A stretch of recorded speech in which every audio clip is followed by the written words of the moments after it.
Hello friend, this is Ryan Hicks of TaughtToProfit.com. Today I want to talk to you about the mythology of goal setting and the truth of goal setting. Now the mythology is, and it's told different ways because a lot of self-help and business motivation type speakers just flat out lie. And they spend zero time actually researching anything they say. They hear someone they like say something and they just start repeating it. It's part of the mythology, the canon of their self-help religion, so to speak. Now it's told two different ways, sometimes other different ways, but this is the main two ways I've heard this told about goal setting. One is that Harvard took graduates from 1 year, the years vary, but basically took graduates from 1 year and years later checked out where they were in life, how they were doing, and they found that the 5% who had written goals had huge amounts of accomplishments and achievements and millions of dollars and all these things compared to the 95% who didn't have written goals. And this is told as somehow conclusive evidence that this is the truth. You must write down goals, otherwise you won't accomplish anything.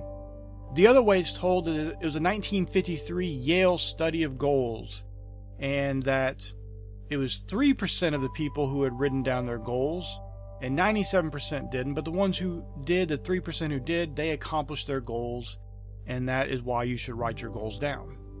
These are both complete myths. They never existed, they never happened. The people saying these things are just repeating lies, and it shows you that you can't trust anything they say because they don't even spend the most minute amount of time researching something before they parrot it out.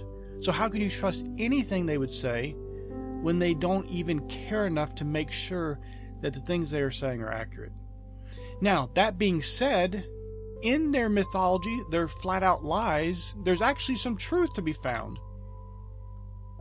Dr. Gail Matthews of Dominican University in California is a professor in the Department of Psychology there. So Dr. Matthews did a study to try to prove this because she determined that this 1953 Yale study never existed, and so she wanted to go out and see the interest she had in the study of procrastination, whether or not writing down goals, telling other people about goals, how this all worked, and whether it actually got anybody better results or not. Her study determined that 70% of the participants who sent weekly updates to a friend reported successful goal achievement, which means that they accomplished the goal completely or they were more than halfway there. This is in comparison with 35% of those who kept their goals to themselves without writing them down. So there was a substantial amount of evidence in her study that if you did have goals written down and you told others about them, basically having accountability there, you are more likely to be successful in your goal achievement. Now, this study only had 149 participants that completed the study. It had originally 267. Now, at the end of the study, 43% of the people who were asked to simply think about a business-related goal that they hoped to accomplish within a 4-week block, those people, 43% of them, either accomplished their goals or were at least halfway there. Now, 62% of the people who had to both write goals and action commitments down and share these commitments with a friend accomplished their goals or were at least halfway there.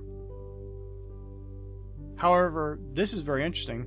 76% of those people who wrote down their goals, told a friend about it, thought about it, all these things, did everything that the other ones did only in part, and sent weekly progress reports to a friend, 76% of those people either accomplished their goals or were halfway there. The conclusion by Dr. Matthews was that my study provides empirical evidence for the effectiveness of 3 coaching tools: accountability, commitment, and writing down one's goals.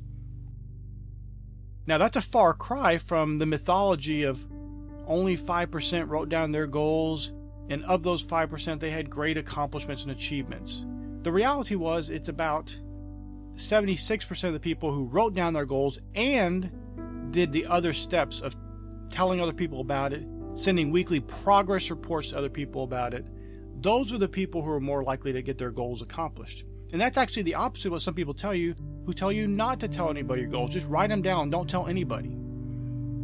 And in many cases, I think that's probably the best thing to do anyway, because unless you have somebody that's encouraging and will actually hold you to any kind of accountability, just telling someone else about it's not going to do much of anything. Now, it could do something for you, because just the act of you knowing you're going to tell someone else about it might cause you to actually put forth the effort to take the action to achieve the goal, because you don't want to write that next progress report next week saying, I didn't get anything accomplished. So that could be a great motivating factor and could cause you and push you over the edge to success. So maybe that is something you need to do. Personally, for me, I haven't found that to be needful, but I think it completely depends on your motivation, completely depends on your willpower and the people you surround yourself with. Some people need more encouragement to find success. It's just the reality. And some people don't. It doesn't matter whatever way you do it, but there is an important factor here that there is value in writing your goals down. There is value in having other people know about those goals, and there is value in having other people hold you accountable for those goals. But my only caveat in that is to be very careful, because there's only one study. The other studies don't even exist that we know of. And in this one study, it's a small group of people, and I think sometimes it can hurt you worse if you're telling other people about a goal and you're not getting there, or those people aren't encouraging to you. It can actually have a detrimental effect to you. So be careful going into that, knowing that the person you're going to tell to is actually going to hold you accountable, and they're actually going to be motivating to you. This is where a coach could come in handy, because they could be a person that has an interest in you, financial or otherwise, becoming successful. And so they want to hold you accountable. They want you to be committed. They want you to write down your goals. They want you to have success. Where sometimes, unfortunately, a friend or family member may not be all that motivated to hold you accountable for anything, may not care all that much, and may actually discourage you in some ways. In my experience, just writing down my goals daily is very valuable to me, and I've noticed huge increases in success doing that.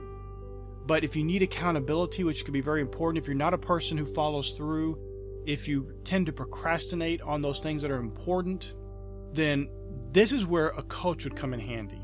Someone who's not necessarily going to tell you everything you need to do, but they're going to hold you accountable for the things you know you need to do. And they have a financial interest in holding you accountable, where a friend or a family member may not care all that much. Or they may care, but it's just one of many things they need to do. And so it may not be all that important for them. And depending on the relationship you have with them, they may be afraid to tell you the truth that, well, you're not getting there. Why aren't you doing this? They may be afraid to hold you fully accountable. They may be too nice to you. Sometimes a relative may be just too kind and not hold you accountable. And holding you accountable is actually the kind thing to do, because it's helping you and benefiting you and being a blessing to you. Where just telling somebody, well, it's okay that you didn't reach your goal. It's okay that you didn't accomplish what you set out to do. It's okay you didn't really keep your commitments. That may sound nice, but that's actually harming you. And you don't want people like that in your life. And they may mean well. They're not trying to hurt you, but they're not going to provide you the best accountability that you need. And so in that particular situation, hiring someone to be a coach for you could be very, very beneficial. And I'm not one of those people that really readily recommends coaches, but in this situation, if you're needing someone to push you forward and help you and hold you accountable for achieving your goals, and you don't really have someone that's there that will do that or will be supportive in you doing that, a coach could be the very thing you need.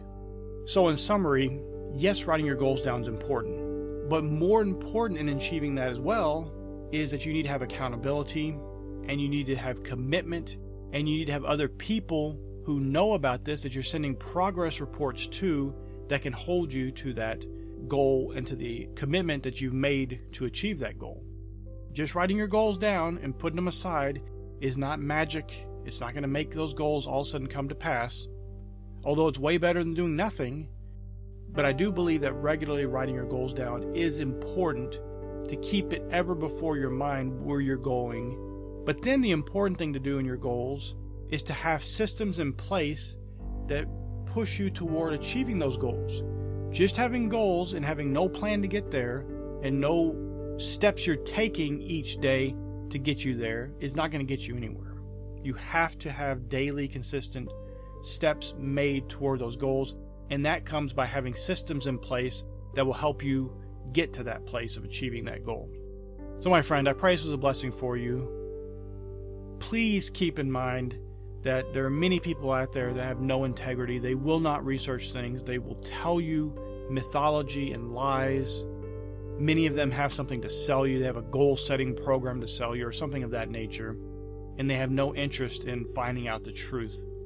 And so if you're listening to somebody who's been repeating this mythology of the Yale study or the Harvard study, the 5% people or the 3% of the people who write down their goals accomplishing great things, where the 97% didn't, those things aren't true, my friend.